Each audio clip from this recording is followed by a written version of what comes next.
G'day. Here we are. And g'day, guys. Everyone who's watching this live recording of the Geocaching Downunder podcast. If you're watching it live, a big warm welcome to you and a big hello, whether it be on YouTube or on Facebook Live as well. If you are watching this on the replay, g'day to you as well. Shortly, we'll be starting the actual podcast, but before we do, right now, we're going to chat to a few people that are actually online so far. Let's see. Number one, straight off the bat today, was Fix It Fingers. James is in the house. G'day, James. How you going, mate? Next up, we have Thomas Schultz, Mr. Tankage himself. Lavinia, welcome.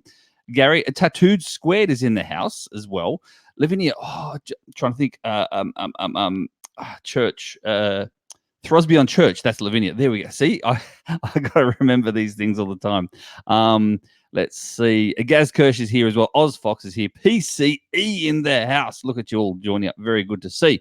And welcome and thank you very much for joining. Let me see anything else. No, I think we're all said and done. Don't forget, guys, as well, straight after this particular episode, after the recording, stay on board, and then we do a little chat just with you guys, just with the live hangout that doesn't go to air on the podcast. So yeah, so stand by and we'll get that started, and we'll chat very, very soon to ZiggiAU. As you can see, she's sitting there waiting there patiently. You can turn your mic back on now. That's fine because I actually need it. Just don't talk for a little bit until I introduce you. And we're going to go now directly to the Geocaching Downunder podcast. Stand by.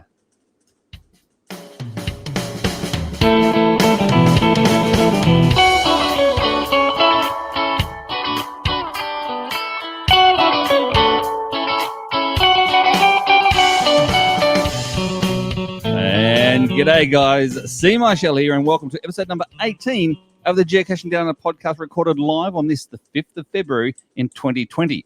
Yes, tonight we are actually chatting with the Vice President of Geocaching Association, who look after the interests of geocaching in New South Wales. We'll see what they are all about, and also what they're actually doing for 2020 as well. So please welcome Eva, also known as ZiggiAU. G'day. Hello, Craig. So how have you been up to? You been busy? Oh, busy with real life, not much caching. Yeah. But still, my only goal is to have a cache a day as an average, not streaking. Yeah. And so I'm so far so good in January. I'm all going well so far. Well, you're better than me. You're better than I. I mean, I went for a cache today, and I looked, and my closest unfound for me is a 20-minute drive. Like, welcome to Australia. I know, you live in a country town, and you go, geez, there's not much. You put out some, but you can't find them yourself because you put them out. You see, so. Yes. Anyway, the perils of living in a country town. All right. Well, we're going to get started. We're going to do some geocaching news and events first, as always, as we do. Let me just flick through to the banners. All right, we'll get started with that. We've got the first one, of course, is GeoVenture 2020 in Millicent, South Australia. That's GC82DAN. And that is in April of 2020. Don't forget, Loggy will attend for these ones, guys. That one's coming up very, very soon, actually. After that, we have WA Goes Big, and that's in Albany and Denmark in WA, the 30th of May to the 1st of June in 2020. That GC code is GC8F1C0. That's GC8F1C0. I feel a little bit for WA. They don't get the big numbers like the East Coast do. So, guys, if you think about going to WA, that's the time to do it because they have a great event. It goes for the full weekend as well. I know a number of caches over there, and it's held in Denmark. Denmark WA is the battery capital of the caching world. Roy Merck, which we've featured on one of our podcasts as well. He's a brilliant geocache hider, and he's got a lot of his hides in Denmark. So if you think about WA, go there in those particular dates and put in your will attend. Another one close to home, which is the Oz Geomuster, will be held in Kempsey in New South Wales on the 3rd to the 5th of July in 2020. That's going to be chilly again because it's a winter event. Their GC code is GC8G3HT. GC8G3HT. Now, I know with the Oz Geomuster, they have a Facebook page as well, the Oz Geomuster. If you want to get up to date with all their stuff, go to the Oz Geomuster on Facebook. I think their website is ozgeomuster.com or something like that. It's like really easy too. So maybe have a look at that if you're looking at the Oz Geomuster. Now, after that, we have New Zealand. In New Zealand, in Auckland, in October of 2020, and that's GC87777. and he had to go through so many numbers to get that GC code, I'm sure. That's in Auckland, guys, in October 2020. Now, apparently, their claim to fame, this is New Zealand. Did you know this, Eva, as well? In New Zealand, their claim to fame is they actually held the first, I think it was the first mega event in geocaching worldwide, was in New Zealand. And it was in Auckland as well. And so they're rehashing that as their 20th anniversary. I think that's what they're doing as well. So that's pretty cool. All right. Other than that, we have the Victorian Mega. Now, the Victorian Mega is in Whittlesea on the 14th and the 15th of November in 2020. And that is GC8 EW40, GC8EW40. And again, the Victorian Mega itself, that actually is run by, I think that's run by Geocaching Victoria, which is the same as Geocaching New South Wales, but just the Victorian version, which is pretty cool. And I do believe they have a website as well, guys. So if you need further information about that, jump on and actually have a look. Make sure you will put in your will attends, register, and plan your geocaching trips right now for any of those large events that are coming up. So, yes. Anyway, Ziggy, what about, so you're with GC New South Wales. What are they actually doing this year? We are planning to be in Kempsey because we have to support our New South Wales events. And hey, what better way to talk to New South Wales players than to attend the biggest event in New South Wales this year? Exactly. Now, I'm just quickly looking at the chat room, and Pipes Down Under says, "Oh no, the Oz Geomuster is on while the Big Red Bash is on." So Pipes Down Under loves going up north to the Big Red Bash, see, because he's getting old now, so he's got to go up north in the winter. So he's going to go up there to the Big Red Bash. He actually plays the pipes. He does play the pipes, Pipes Down Under, and he actually plays the pipes every morning on the actual big hill in the Big Red Bash. He's known for that. And so the organisers want him to come up each and every year from now on. So that's pretty cool. So sorry, Pipes, it's on at the same time. These things happen, unfortunately. So, all right. Yeah, I'm looking forward to the Oz Geomuster. That's only like a 3-hour drive for me. So I'm hoping that my work is good and I can get some time off and get down there ASAP. Anyway, guys. It's 5 hours, 5 hours for the Sydney Siders. So imagine all the caches you can find on your way up there. There's heaps to do. Exactly. And it is the beginning of the school holidays, apparently, as well. So that's pretty good. And I'm not sure about anything else, but that's New South Wales. All right. We're going to be starting this interview now with ZiggiAU from Geocaching New South Wales right after this little break. So stand by.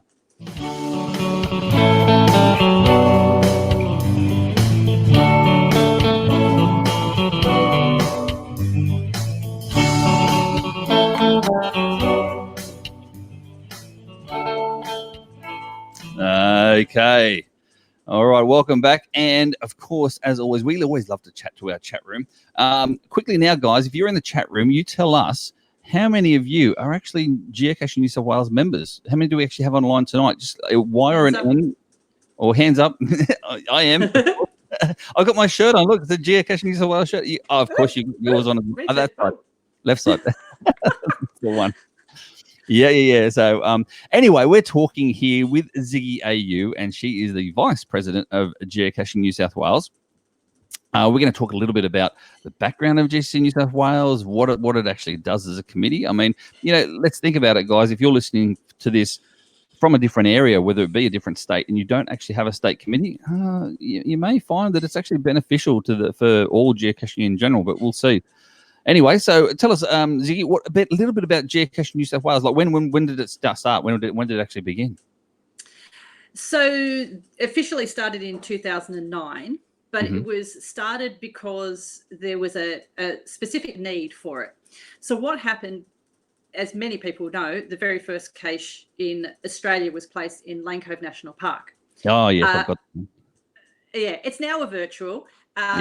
But that was there for many years until National Parks found it and said, we don't like where it is. And so no geocaches in any national parks. Wow. So at the time, there were a couple of players who said, we're going to do something about this. Yeah.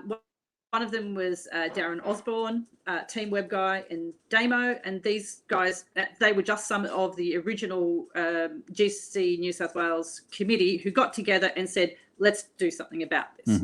So what happened is Darren in particular became the first president of GC New South Wales, Yeah. and he started to talk to National Parks and Wildlife and said, look, is there some way that we can work out a way that we can all coexist together? We love the parks. We want to use the parks.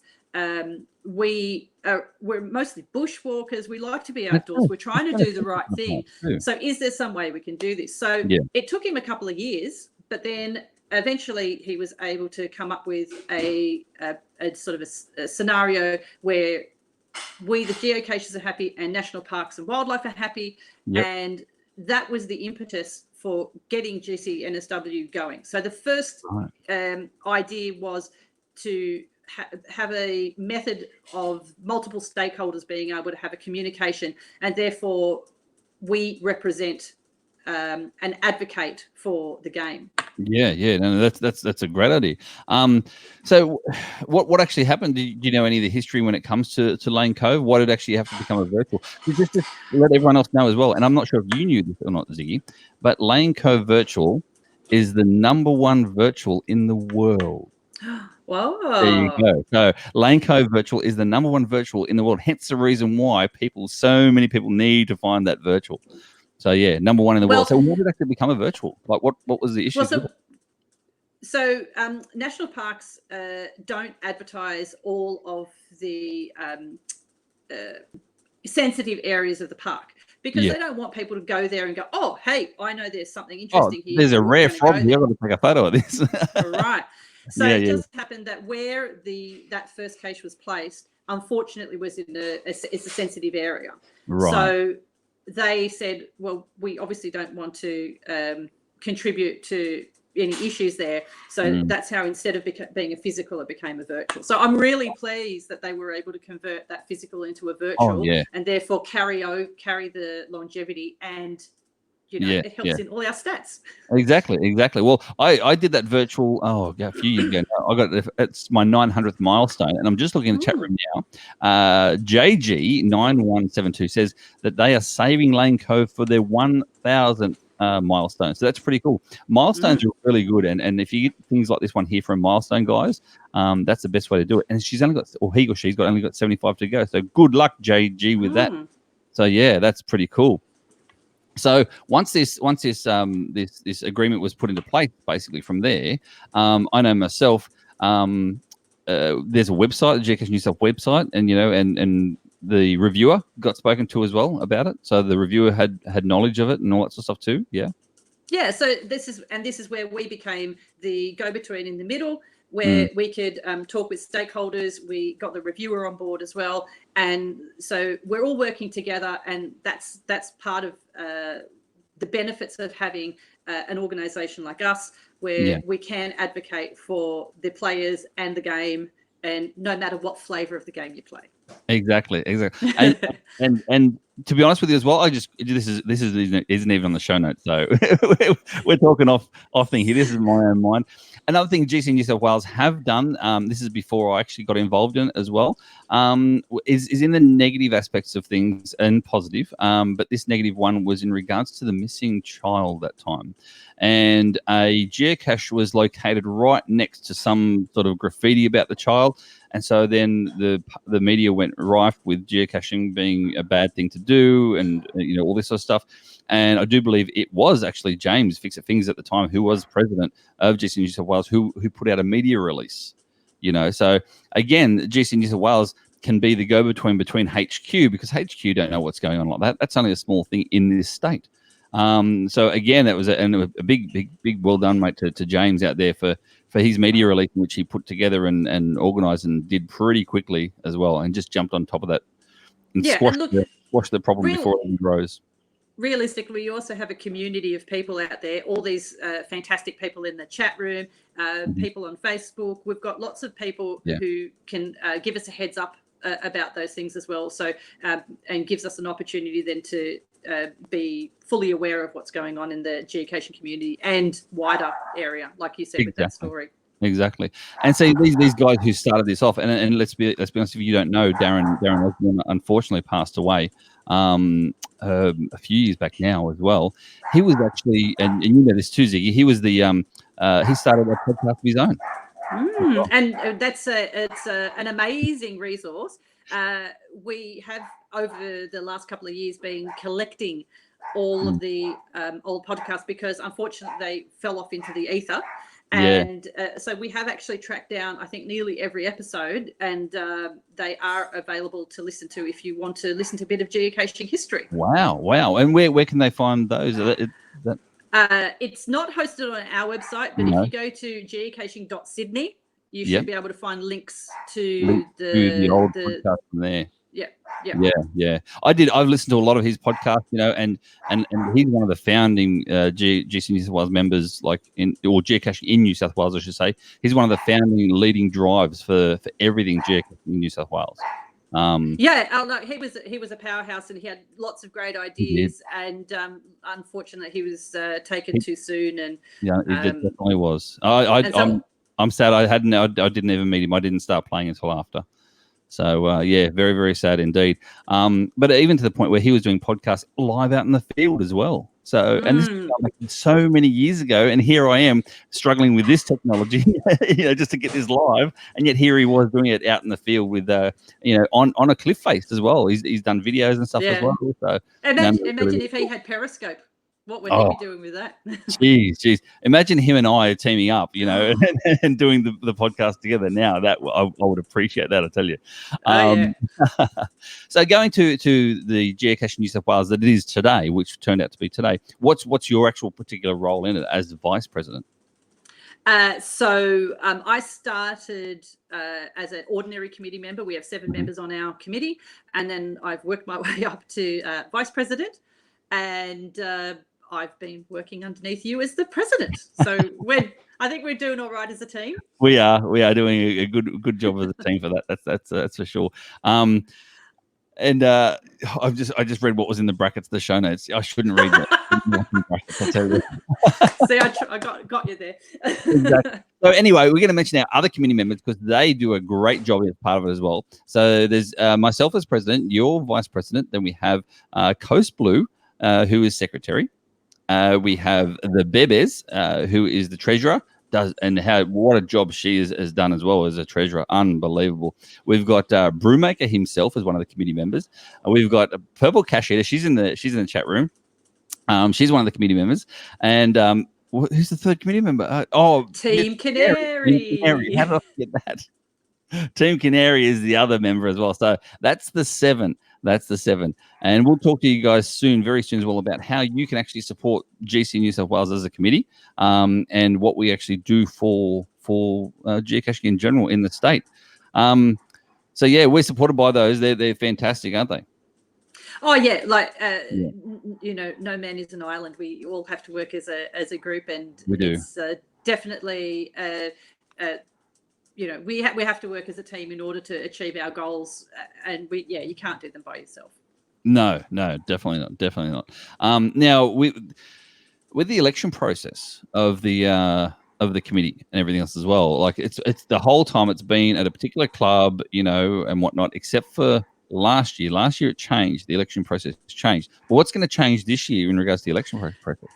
So what's happened? Well, it hasn't happened. It's been an evolution. We've got members all over the state, and for our international listeners, it's a really big place. It's covering a lot of ground.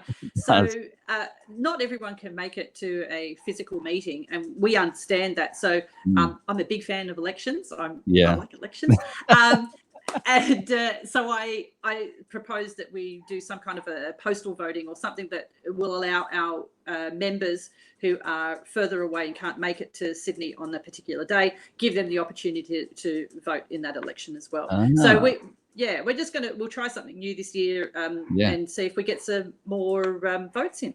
That'd be great. That'd be awesome. Because I do know, like me living away where I am now, what am I now? Like a 9-hour drive from Sydney. But we have Geocaching New South Wales members up here, that can't come down at those times and would love to actually, chuck their vote in as well. So that's a great idea.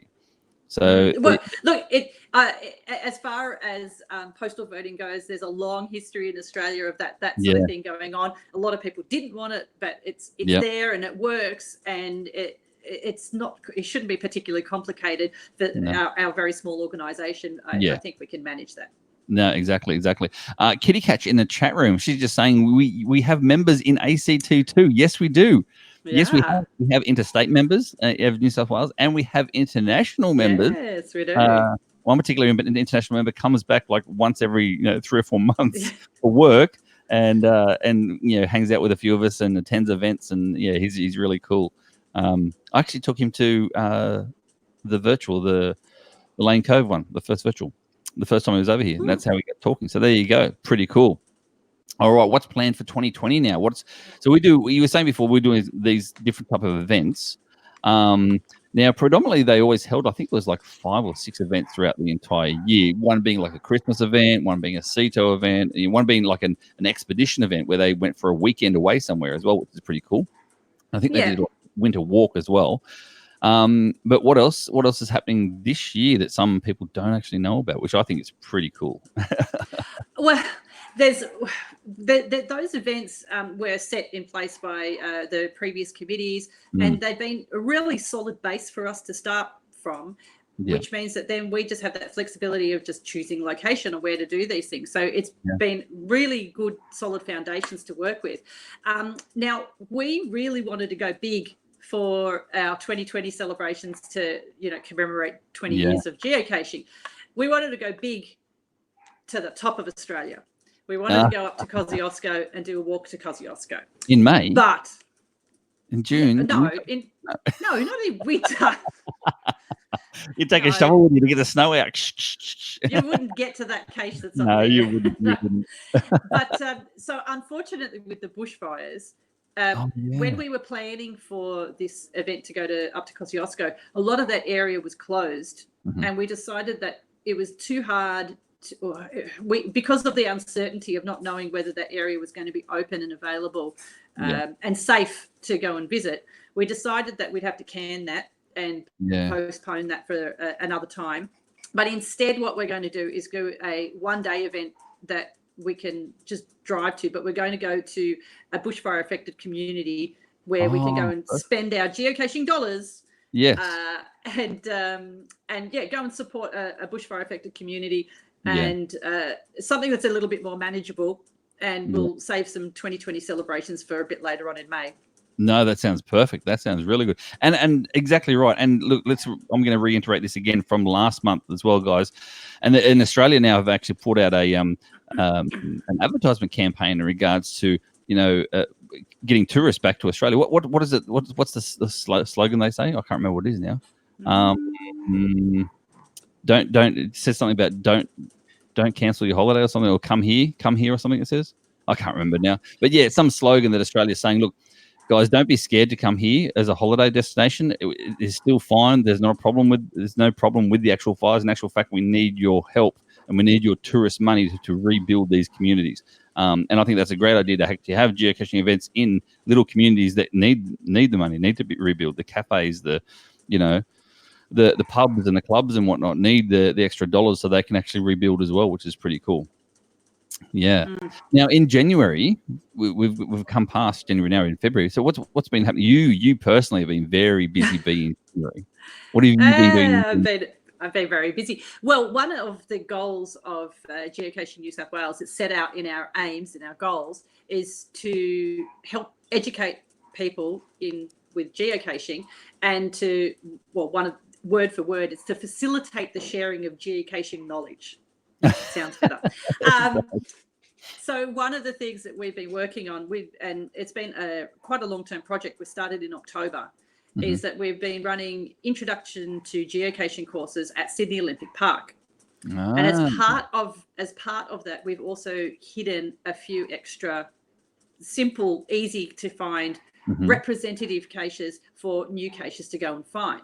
Now, as we were talking about with national parks, there is a restriction on who can place caches there. You need to get approval. There's lots of paperwork and that sort of thing. Yeah. Well, Sydney Olympic Park is another one of those sites where there are restrictions. Yeah. So we've had to do a lot of negotiating, a lot of paperwork, a lot of all sorts of things to be able to get a couple of caches placed. And we've got a few more in the works. We just have to do a little bit more a little bit more work with Sydney Olympic Park to be able to get those put in. But what we're trying to do is every school holidays, we're running an introduction to geocaching course so that kids and their families can come along, get all the basics, learn some of the basics. It's not telling you how to use an app or anything like that, but just giving you the understanding the language, and most importantly, teaching proper etiquette, because we want to create good players. Yeah, exactly. And we need new blood as well. Like, we need new players coming through. Definitely. And I think that's a great way to do it. So these events are pretty much, I mean, geocachers can come to these events as well, because they are actual geocaching events, aren't they? Yeah, they're still listed as a genuine event. And the nice thing is that the people who have come to attend, our existing players and members who have attended these events, then are able to go out with these new caches, and they can go and help them out. And so if they're standing there looking, going, I can't see it. Well, I can't see it. You don't know under that bench there. Yeah. You actually do have to put your hand under there. Yes, you do. Yeah, exactly. Don't worry about the spiders. Let's just do it. What do you mean? It's a black hole. So yeah, and then we've had our existing players go out and help those people along as well. So it's a really good community spirited thing where we're helping those new people come along and get the most out of it quickly, so that, and also, and as I say, most importantly, they find the cache and put it back where they found it. Exactly, they know how to put the log into a bison tube. We teach them the basics. Yeah. They know how to date their logs. And then do you teach them as well in regards to writing their logs online, like at all? No, this just business. Yes, there's absolutely a do's and don'ts on writing logs online as well. Yeah, that's awesome. Because let's be honest, we've all been there. I started geocaching, by myself. I had no clue what I was doing. I actually grabbed a trackable geocoin out of the cache that I found. Went home with it, and then I thought, this is trackable. Maybe it's got a GPS chip in it, and now people are going to try and come to my house to find this thing, so I'm going to put it back. So I actually went and put it back within 20 minutes, because I thought it was a tracking device. And then I read up on it further and realized my mistake and how stupid I was, and went and got it again. But anyway. That's funny. That's funny you say that, because the very first cache I ever found was a mint tin behind a historic sign. And I found there was a travel bug in it. And I looked at it, I took it out, and I'm going, I don't know what to do with it. So I just put it back in, and I left it there. Yeah. And that's it. And I walked away. And it was not until later then you realized what it was. You realize. That's right. Yeah. So it's really that's a really good idea to actually have this happening. So therefore, then you get a lot of families. Like, who's turned up so far to these events? You've had 2 events so far in January. Yeah, 2 events, and mostly families with a variety of ages of children. And actually, it's interesting you talk about the trackables, because that's differentiating swag from trackables is really important. When I show them, and I'm handing around a few, trackables. They look fun, they look cute. And so these are not to keep. These are to move on. They're part of the game. You tell those very basic things up front. And then you don't end up like us going, what's this? Yeah, and you don't end up looking at your travel going, where's it gone to now? Like it's in some kid's toy box. Exactly. Exactly right. No, that's a great idea to get new players in, because we always need new blood. Let's be honest. In this game, we always need new blood come through. And even if it's for the point that they just recognize what geocache, even if they don't, take it up and, 2 years down the track, someone says, there's this thing here. They go, I used to do that. I used to play that once. Yeah, it's just a geocache. Put it back and let them have their game. At least then it saves getting muggles as well, which is pretty cool. So no, that's really, really cool. So now Geocaching New South Wales, it's actually membership run. So we've got a membership base. I think there's over 350 odd members now on the actual books, which is awesome. It is just a once off membership, and then it's a lifetime membership from there, isn't it? That's all it is. Yeah, that's it. And so when you sign up, you get your membership, and you get one of our geocoins, and it gives you the opportunity to vote in our AGM, and it also helps us. The more numbers we have in our ranks, the better it is when we need to go and talk to external stakeholders. We can say, we've got this many people behind us members, who we are speaking for, And therefore that gives us a bit more weight as well. So the more members we have, the better it is for us to be able to talk with stakeholders. Yeah, perfect. Now, if people in other states or countries are thinking about starting up some sort of a committee like this as such, there's ongoing costs involved, like, the website costs. There's other costs involved as well. Surely it's not just if we do a once in a lifetime membership fee. That's bless you. Once in a lifetime membership fee. That's not going to pay for all those ongoing costs. So what else does the GC New South Wales do in regards to the ongoing cost stuff? Well, gosh, I'm glad you asked. We've got Was that too much of a leader? We've got a online store. And one of the things we sell is every year we do a geocoin, and we have a geocoin that's in the shape of New South Wales, and this is the 2018 geocoin. Yep. Oh, look at that. So that's what Eva's just holding up now. Is she's holding up a coin that's in the shape of New South Wales, and it's got on the other side. It's got blue tack on the other side, but it's got the logo. It's got the Geocaching New South Wales logo on the other side with Geocaching on all coins. It's got that, and on the other side, it actually has different ones for different years. And the one she's holding up now actually has the shipwreck there in what is that in Stockton. some beach? Stockton Beach. That's what it is. Stockton. Yeah. So one of the things we've been, and the association has been creating these coins every year, and so once a year we bring them out. They're very popular, thankfully, very popular, to the point now there are some coins that have completely run out, and once they're sold out, they're over. It's gone. It's done. And so we now actually have a few people who are on this wait list to see if they can find a couple of these rare coins. So they do become quite collectible. Right. So we only do a short run of these coins each year, but that's one of the ways that we do help fund some of the activities that we do is the geocoins. We also have dog tag trackables. We have shirts, these lovely shirts. We have, look, here's a hat I prepared earlier. Hats.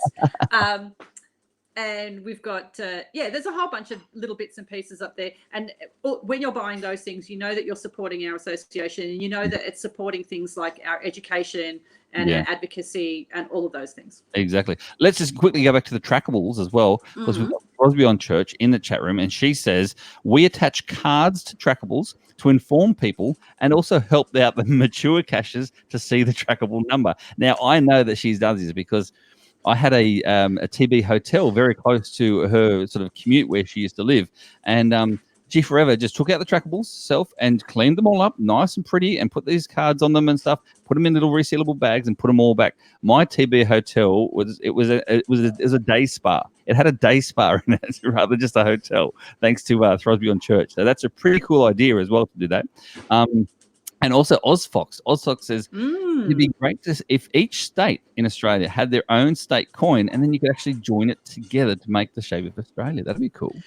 Well, I'm not sure that we could get that up and running, but if we speak to Fix It Fingers, our woodworking friend, I know that he's got lots of. He was probably showed those the last podcast. That, he did. You know, there's ways that you can display them to make them look a bit more complete.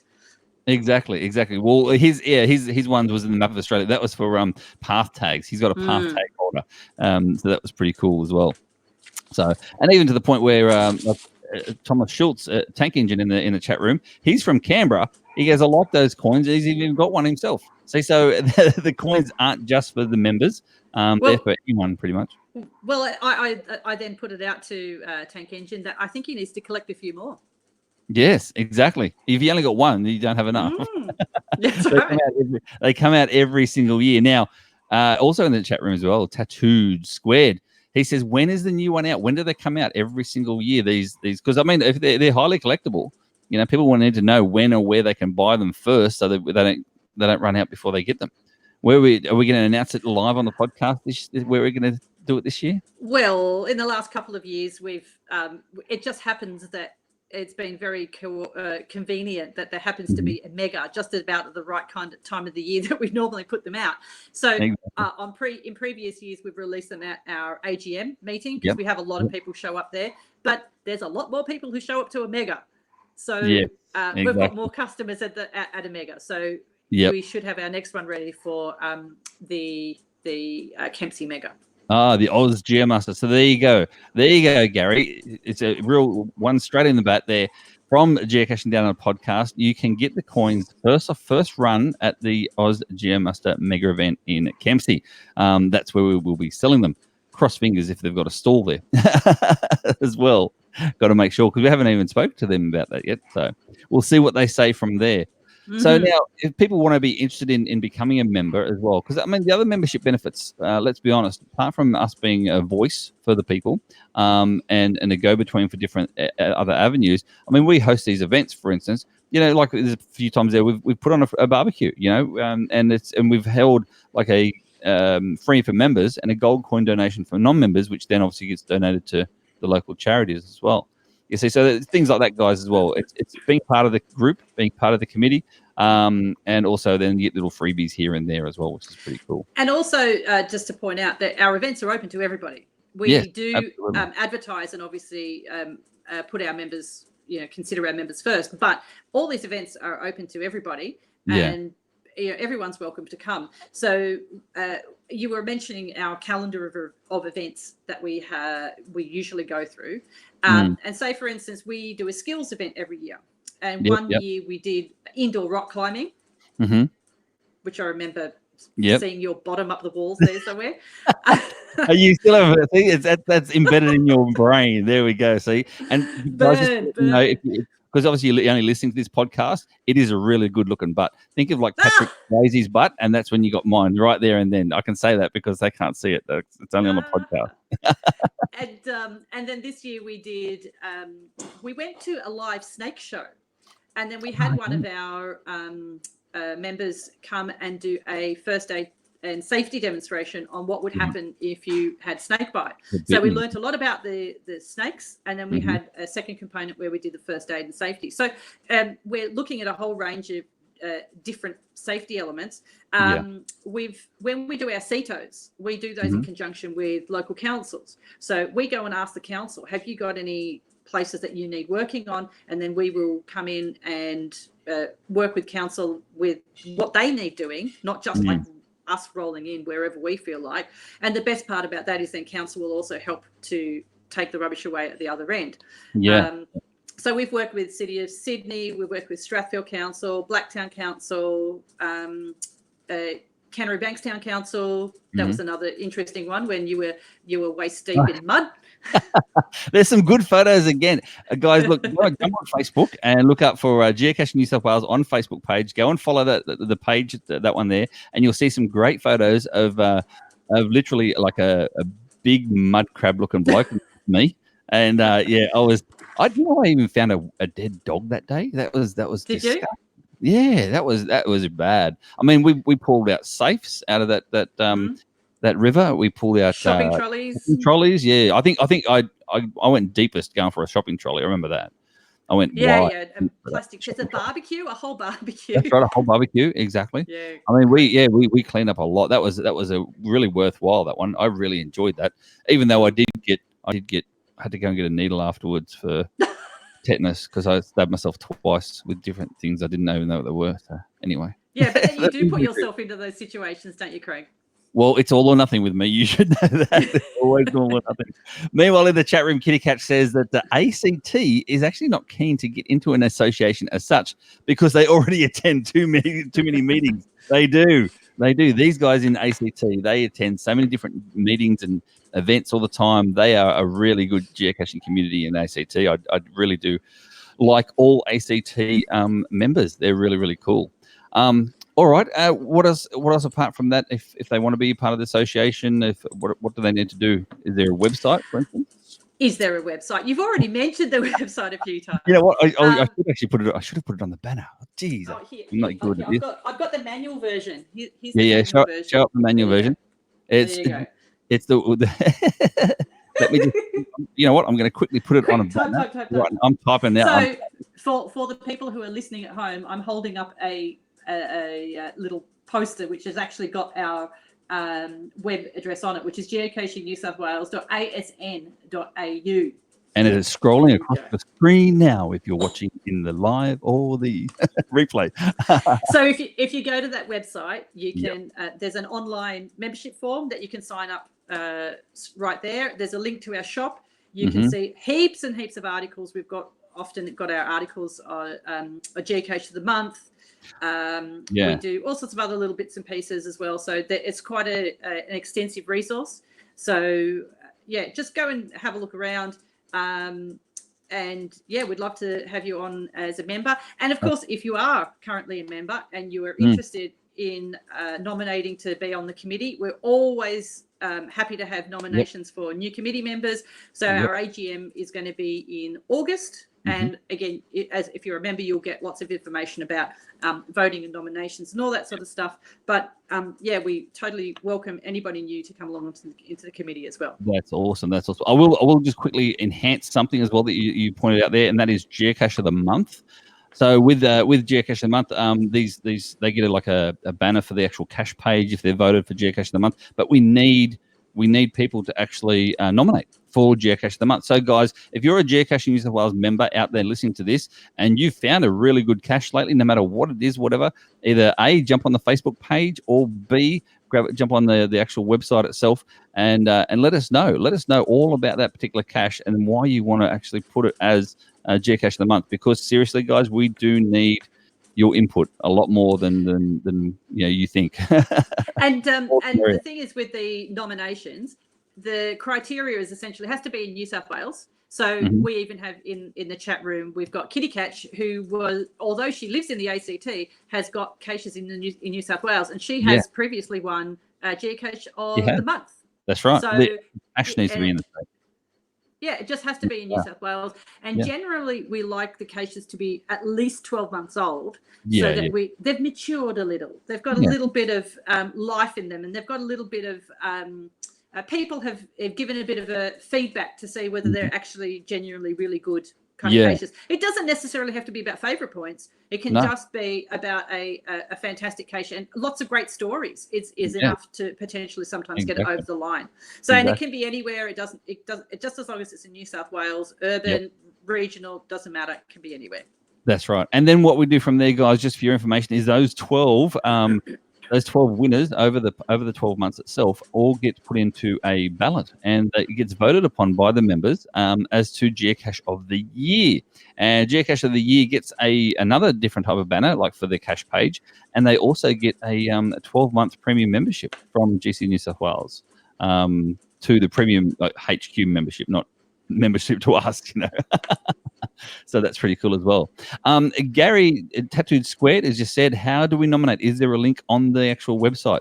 And yes, it's in the forum. If you go into the actual forum on the website, you can nominate on there, or conversely as well, jump on the Facebook page and we can grab it from the Facebook page as well, mate. So jump on the Facebook page and on the last one, just say for the next month I nominate this, and this is the reasons why. That's all you have to do. So it's pretty cool. Andy Barker is from Tasmania. Hey.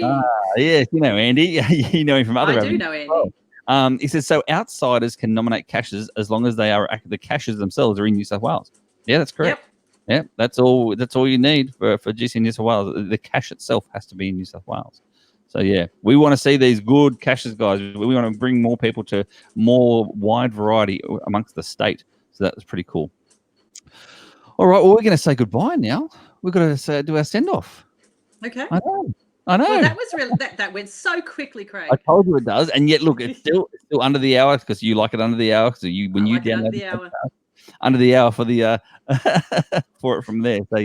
So thanks very much for joining us tonight, and thanks and make sure you go to the GC New South Wales website. It has different great tools on it as well. It's also got the overlay map on it too. We forgot about that. The overlay map for the national parks is on there, where you can download that overlay map, guys, and put it over Google Earth, and then you can see where you can't play, or you need permission to place a cache with the national park stuff. And you know what? There's you can ask Matty RX, you can even ask myself. There are little holes everywhere. Have you seen it zoomed in at all, Eva? No, but I have I did actually place a cache just outside of a national park once, but then I made it a multi so that I can get the information from inside the park and then place the cache just outside. And you can do that. You can do that. You can, and you can place virtuals inside national park as well. I personally have a virtual in a national park. One of my virtual. But what I did, quick story, was I had a large, like an extra large cache container, and I placed it where I thought, look, I'm only like 200 meters away from another cache. I should be right here, with national parks. Nope, it was in the national park. I didn't even check. Jeez, I had to move this thing. It was huge. Anyway, I did the overlay, and I looked. I couldn't believe it. But if I actually moved it, like it was like 50 or so meters from where I was, then there's a pocket. There was a hole in the actual map. There's a hole in the map. So I put it in the hole of that map and boom, published, and I'm done. So it's all sweet. So it's about what you know, you got to use the tools available. Exactly right. And you gotta work it how it is. Exactly. Yeah. All right, guys. And don't forget now to drop GC New South Wales a line and hit up their Facebook page. And I got confused and I'm not even reading it properly. Make sure you look at the geocaching chat. Oh, yes, right. You run the page geocaching chat in Sydney and New South Wales as well on Facebook. Well, that's a new thing that we introduced late last year, is that what we were getting is a lot of requests from people from overseas who wanted to say, well, hey, I'm coming down. Does anyone want to go out, especially to Lane Cove, or can I get some help? And we have, I'm not sure how it is in other parts of the country, but we're quite fragmented in New South Wales with our Facebook groups. We've got lots of little pockets all over the place. So what we wanted to do is try and find one place where you can talk about geocaching in anywhere in Sydney and anywhere in New South Wales, and it's just an open chat. So we now have our Facebook group where we can talk about whatever we want to push out to people, but we also have an opportunity that if you want to find a caching buddy to go out with, there's that opportunity there. And so one of the recent chats just today was all about the community events, and many people, the next round of community events came out today. Yes. And a lot of people have go, oh, I've got one. And I heard you got one. Each other going, I got one in the first round, but it's about coordinating. I got one in the first round. How good am I? No, the problem is that we've got so many events to run. And we as Geocaching New South Wales have got lots of events. But all these other people are also going to be running events. So it's going to be a super busy year. 2020 is going to be heaps busy. And so at least this is that's one way that we can have a chat about who's doing what, so we don't tread on anyone's toes. No, perfect. I mean, I do believe ACT, I bring up ACT because I know a little bit about them. ACT, what they've done is whoever gets an event gets added to a Facebook Messenger group. You see, and I think it might have been Kitty Catcher or someone else who's actually got a spreadsheet. So therefore, then the dates will never conflict with each other. The locations won't conflict with each other, and they're organising different spots and different dates and times, because you can do those community events from the 2nd of May through to December. So that's pretty cool. And believe it or not, I actually got mine published today. I got it this morning. Okay. I got it this morning, did the cache page within the hour, and published within the hour after that. How good is that? Nuts. So, guys, that's mine's on the 2nd of May. I put mine straight on the first day, like, nothing like the present. First in, best dress. That's what they say. So. I suspect that day is going to be a big string of events that everyone's just going to roll from one to the next. Yeah, I know. I do believe there's one person in New Zealand who actually is putting in for the event for, I think it's like 12:30 a.m., like at midnight, just after midnight on the 2nd, so they can be the very first to have that icon, because it's a brand new icon as well. So the community caching event, it's a brand new icon, so they can be the very first person to have that icon in the world. And anyone who attends that event as well. Yeah, anyone who attends the event, of course, as well. But they predominantly they did it for themselves, of course. I know I would. Geez. Let's be honest. Oh, very good. Well, thank you so much for chatting with us, Ziggy. Hang around. Don't go anywhere. Hang around, because we'll talk after the podcast is finished as well. But I've got to wrap this up. But before I do wrap these things up, guys, I'm going to talk about the actual future of this podcast, the Geocaching Downunder podcast. As some of you may know, I'm actually leaving Australia sometime this year. And as such, I do have to leave the podcast. I know, right? Good. Some people like it, some people don't. I don't want to lose all the listeners and all the momentum that the actual podcast has already gained for the Down Under group. So I'm actually looking for not just a co-host, I'm looking for a new CO. I'm looking for someone to adopt this actual podcast. So if you think what you want to try to do what with this does, it's not that hard, guys. It's self-funded. Because we have a lot of cool Patreons as well. So it's actually self-funded as well. So all that sort of stuff is good. All I need is someone looking for a dedicated geocache, number one, someone who's actually well-spoken, probably better than me, because that's not going to be hard. But I want someone who really actually wants to drive this podcast forward. So if you're that person, send me an email to geocachingdownunder@gmail.com, and we'll talk from there. Anyway, so enough of that. Don't forget, guys, if you want to be one of the selected few in the know with everything Geocaching Down Under podcast, you can join us on Patreon. Patreon.com/Geocaching Down Under. Levels start from as low as just $1. So anyway, next month. Do you know what we're talking about next month, Ziggy? No, I don't know. Surprise me. You don't know. I'll surprise you. We're actually chatting. We're chatting to. I forgot who it was now. It was Kitty. I didn't write it down. We're talking to Kitty Catch and another particular geocacher that's undetermined as yet, maybe a surprise geocacher, regarding the upcoming headquarters event. So Going Ape Mega headquarters event the next day, and then the Geo Woodstock in Canada. And we're going to talk about how Australia and New Zealand can have a contingent going over there, what's going on at the moment over there for it, and et cetera, et cetera. And we're trying to get Geo Woodstock to become a giga. There's only like 400 will attends to go until it becomes a giga. So that's really, really cool. So that's what we're talking about next month. So join us again for next month for that. And don't forget to look at all the group itself. Meanwhile, I'm just, I pressed the wrong one. Where did I get from him? How far away was he? That's bad. There we go. Hide. Good.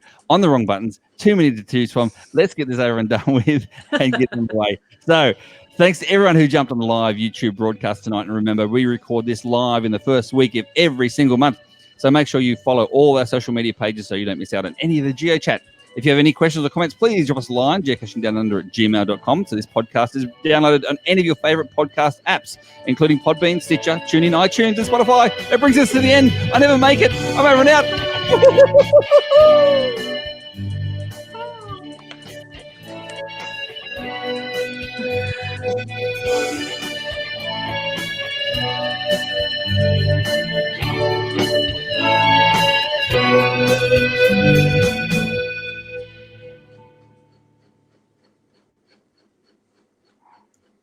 And cut there. So we're done. We're done with the actual podcast component, guys. It's just back to you now, the live viewers.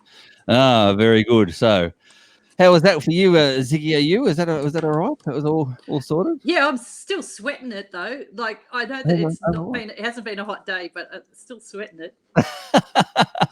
I do this all the time. So, can you think of anyone who can do this job? Seriously, I need a new CO. I need someone to adopt this out. I mean, I don't want to lose it.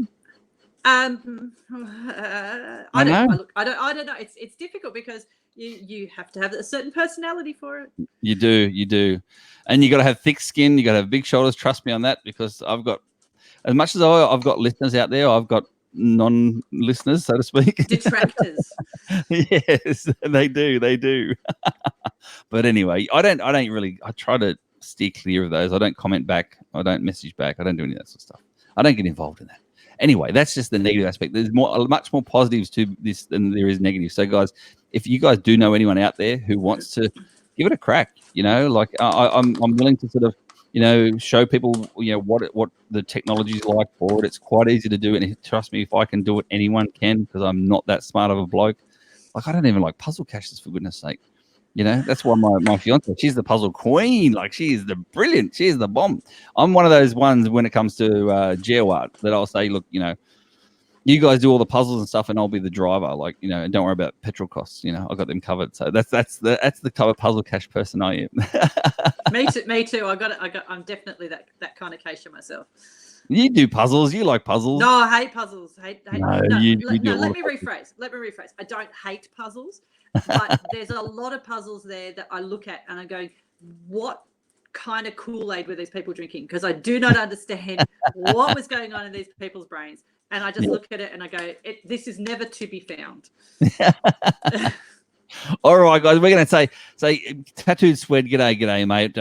Mark Weaver, he's on there too. I was going to say Weber then for some reason. It's Weaver. He says, great promo for GC New South Wales. Thanks. That's Brewmaker himself. That is there. Brewmaker himself. There he is. Fixer Fingers is in the house. Fixer Fingers, the ex-president of GC New South Wales, PCE, Purple Cash Eater, on the committee. Pipes Down Under. We all know Pipes Down Under. If you don't, you can just hear him coming.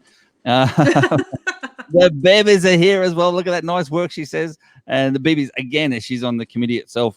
And the best treasurer you'll ever have on any committee is right there. The Bebbers. That's who that is. Julay's in the house. G'day, Julay, as well. I'm just flicking through all the comments here. Thank you for turning up as well, Tank Engine. Thank you very much, mate. I was going to say, thanks for turning up. Look, Ziggy, thanks for turning up as well. Yeah, there we go. I can go through Gaz Kirsch. Thank you very much, guys. Now, if I've missed you in terms of your comments and whatnot, I do apologize. Anyway, guys, thank you so much. Look at that. See, now this is the nice comments you like. See, this one here. Come on, you're not silly SMS. See, Throsby on Church. He knows where bread's buttered. See, that's one of the Patreons, so that's pretty cool. All right, guys, thank you so much for joining in, and thank you for everything that you do. And yeah, we're going to leave it there, and we're going to be off now. So thanks for coming. Bye. Bye. End broadcast.